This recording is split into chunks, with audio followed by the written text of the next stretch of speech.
Is the attitude in other countries changing as well? Or?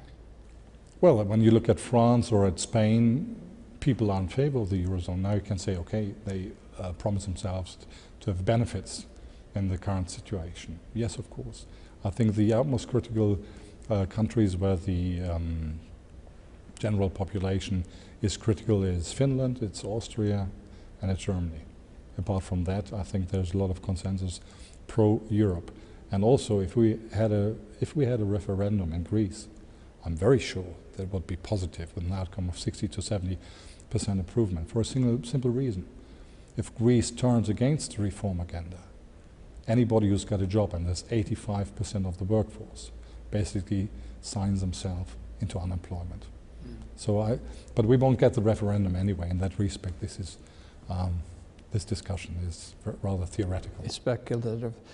How do you see things unfolding then over the next several months?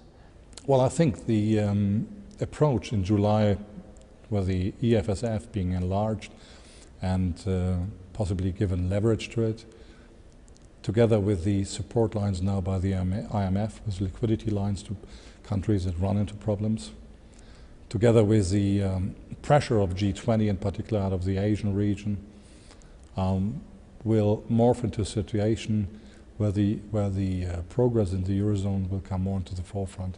I'm very, very positive that the eurozone will gather momentum and will have a different standing in 2012 than in 2011.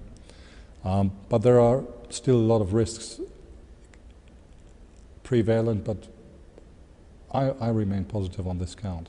And also I want to point out, I mentioned that earlier, if you look at the global cycles in the economy, we've seen a reduction of the global dynamics due to political risks.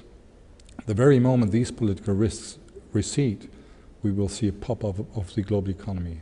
Currently, my colleagues are calling down global growth forecasts for 2012 and also central banks, etc. And I feel very relieved. They got it wrong since 2007, so they're going to get it wrong here again. What we are saying next year is, for instance, I'm coming from Hamburg, I'm very Hanseatic, so I like understatement. I'm saying the IMF call for global growth of 4% is in line with my forecast, but qualified as a Hanseatic approach.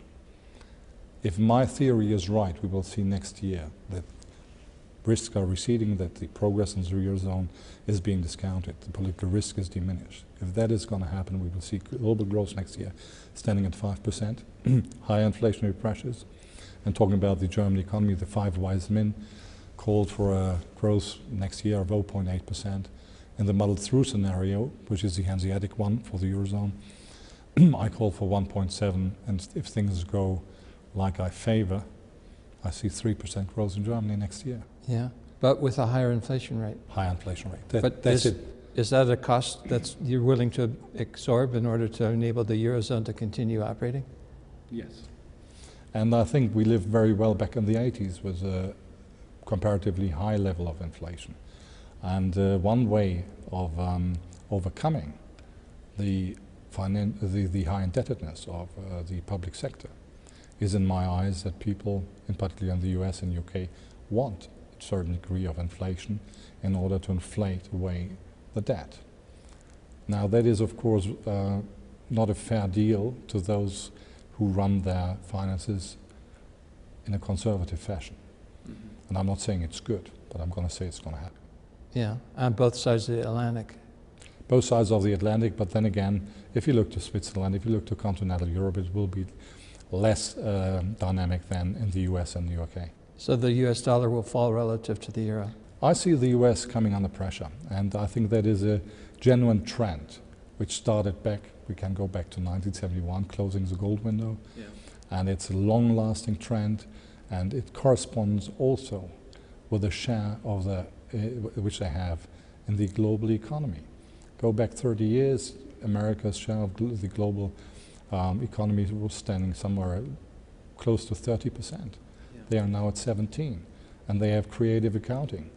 Also, the GDP is creative accounting. I mean, the gross numbers being produced over there and productivity numbers, they are very suspicious. I'm again here with John Williams, and I wrote a book, Finally Outspoken, the translation, and I was also looking at US statistics. I mean, they are a little bit, the quality is comparable to the statistics of Moscow back in 1985.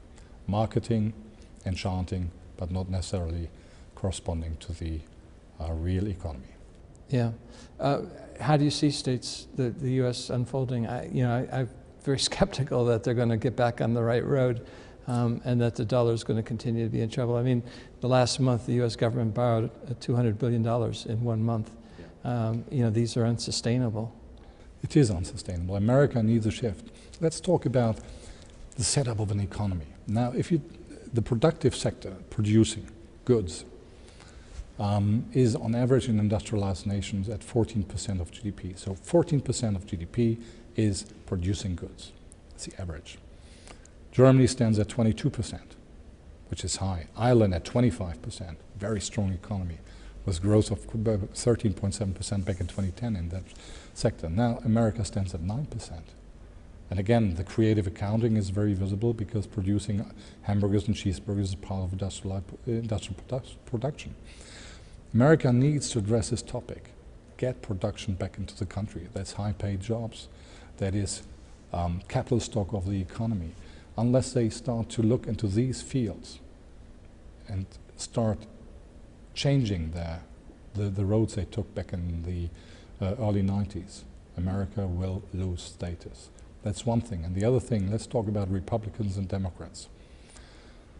Under Clinton, we had a situation where, with the public debt in 2000, which only increased by 18 billion US dollars. At that time, the share of income tax stood at 10.4% of GDP. Now it stands at 6%, which is a low basically since 1947. And we have very high public debt. And now Republicans and Tea Party participants call for lower taxes in order to overcome the debt problems. Now this is ridiculous. America needs to raise taxes for those who can afford. That's a deal of a society. America needs to overcome the environment of running an elite and impoverishing the rest of the nation. And these fields need to be addressed. If they are not addressed, America will fail. Do you see raising taxes more important than cutting spending? I think both are important, but raising taxes is something where I can have an immediate impact, and where the social freedom is being improved. And we have the Occupy Wall Street movement now, so the split, in order to heal the split, that is simply necessary in my eyes. And we need to cut spending. And one field is very easy to cut, which is the military sector. But that does not go very well with the Republicans, I presume. Yeah. I just did an analysis and an article on this recently. U.S. government spending at all levels of government is just over 41% of the total GDP.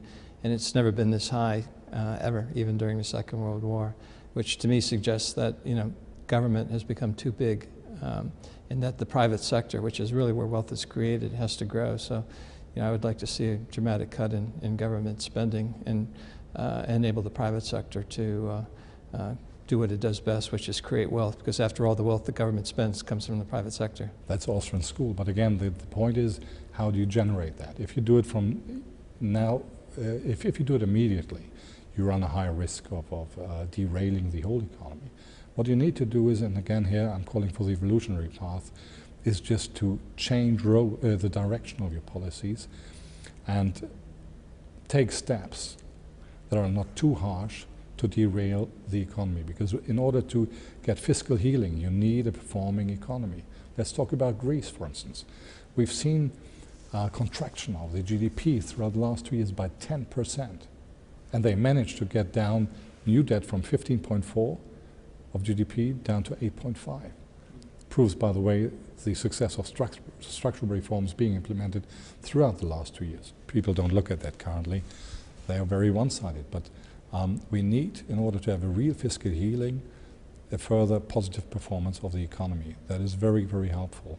And that makes the, let's say, cuts for the general population more tolerable.